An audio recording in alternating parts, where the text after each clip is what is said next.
नमस्कार। आज online class में हम बीएड प्रथम वर्ष प्रथम प्रश्न पत्र बाल्यावस्था एवं वृद्धि विकास के अंतर्गत में तीसरी यूनिट किशोर अवस्था के बारे में हम समसामयिक किशोरों की समस्याओं के बारे में या समसामयिक मुद्दों के बारे में अध्ययन कर रहे हैं, जिसमें हमने इससे पूर्व जो बाल अपराध का अर्थ, परिभाषा और उस बाल अपराध को किस प्रकार उसकी विशेषताएं हैं, विशेषता का क्या कहें कि वो हम किस प्रकार पहचान सकते हैं, उसके बारे में हमने अध्ययन किया था। स्किनर की परिभाषा देखी थी और विशेषताओं में हमने ये देखा था कि उसकी क्या निश्चित आयु होनी चाहिए, इसके अलावा उनके कार्यों का अंतर क्या होना चाहिए और उनमें असामान्यता किस प्रकार की होती है और उनमें सामाजिक मान्यता का अभाव होता है और नियमों को तोड़ने की, उसमें प्रबल नियमों का विरोध करना उनकी आदत बन जाता है। तो इस प्रकार बालक किशोर अपराध की तरफ या बाल अपराध की तरफ बढ़ जाता है। फिर आता है इस अपराध के कारण क्या है, क्यों वह अपराधी बनता है, इसके मुख्य कारण है। पहला आता है उसके व्यक्तिगत कारण होते हैं। अब व्यक्तिगत कारण में इसका तात्पर्य बालक के व्यवहारों से जिनका संचालन एवं परिसंचालन वह खुद स्वयं बालक के द्वारा ही होता है। इसके अंतर्गत अलग अलग प्रकार के आते हैं, जैसे उसमें किसी प्रकार के शारीरिक दोष हैं या उसका विकास अवरुद्ध हो जाता है या यौनांगों का तीव्र विकास होता है, तो या उत्पादक गुणसूत्र या फिर आपराधिक प्रवृत्ति, ये सारे कारण हैं। तो पहला आता है शारीरिक दोष।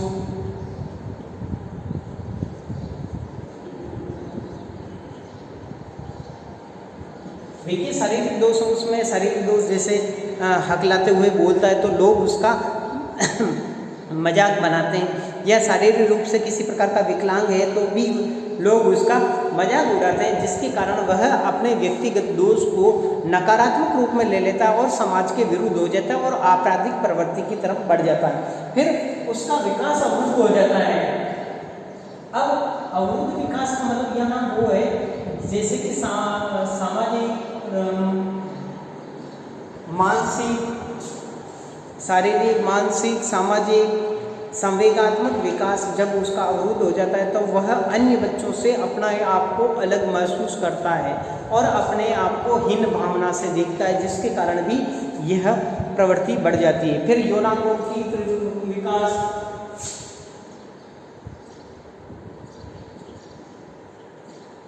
यानी यौन अंगों का विकास भी उसकी आपराधिक प्रवृत्ति को बढ़ाता है।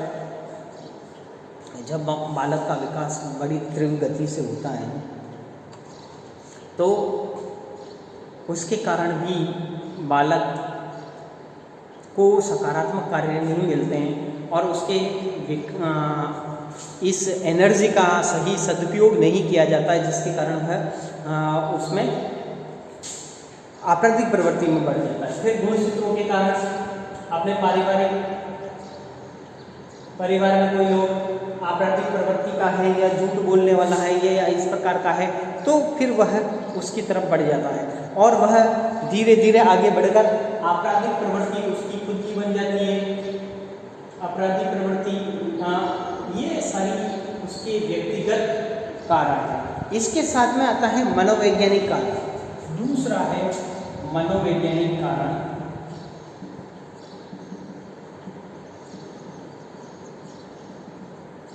अब इसके अंतर्गत में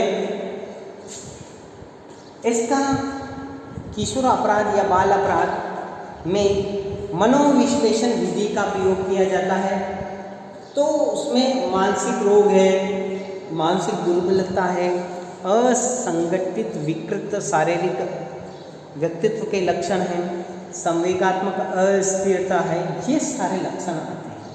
इसके अंतर्गत में एक आता है बौद्धिक रूप से दुर्बल हो, यानी उसकी बुद्धि दुर्बल है तो भी वह बौद्धिक दुर्बलता। तो जब बुद्धि से वह थोड़ा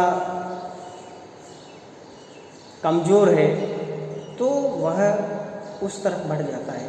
फिर किसी प्रकार का मानसिक रोग है, ठीक है ना, तो मानसिक रोग भी एक बहुत बड़ी बीमारी है और उसको पता नहीं होता है और कब अपराध कर लेता है, और जब समझ में आता है तो उसको पता भी नहीं रहता है कि उसने क्या किया है। जैसे कि किसी को नींद में चलने की आदत है और नींद में चलने के बाद में वह बहुत सारे अपराध कर देता है, ठीक है ना। फिर अवरुद्ध इच्छा, और बार बार समाज में या परिवार में उसको दबाया जाता है और वह उसकी अपनी इच्छा को दबाता है, और जब ज़्यादा उस पर दबाव होता है तो वह विरोध करता है, यानी अवरुद्ध इच्छा के खिलाफ जाता है।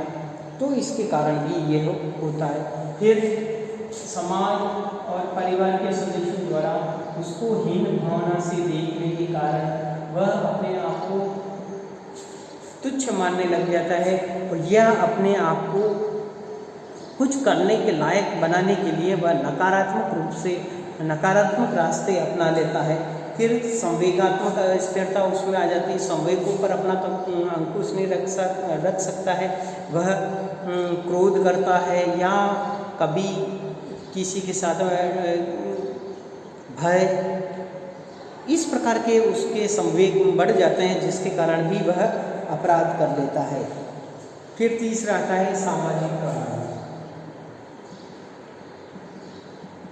सामाजिक कारण सबसे महत्वपूर्ण है क्योंकि बालक समाज में रहता है और समाज में जब बालक रहता है, समाज मानव की स्वार्थपरता का साधन है, और जब समाज उसकी समस्याओं का समाधान नहीं करता है तो वह उसका उल्लंघन करता है, उनके नियमों का उल्लंघन करता है, जिससे उसे अपराध की संज्ञा दी जाती है।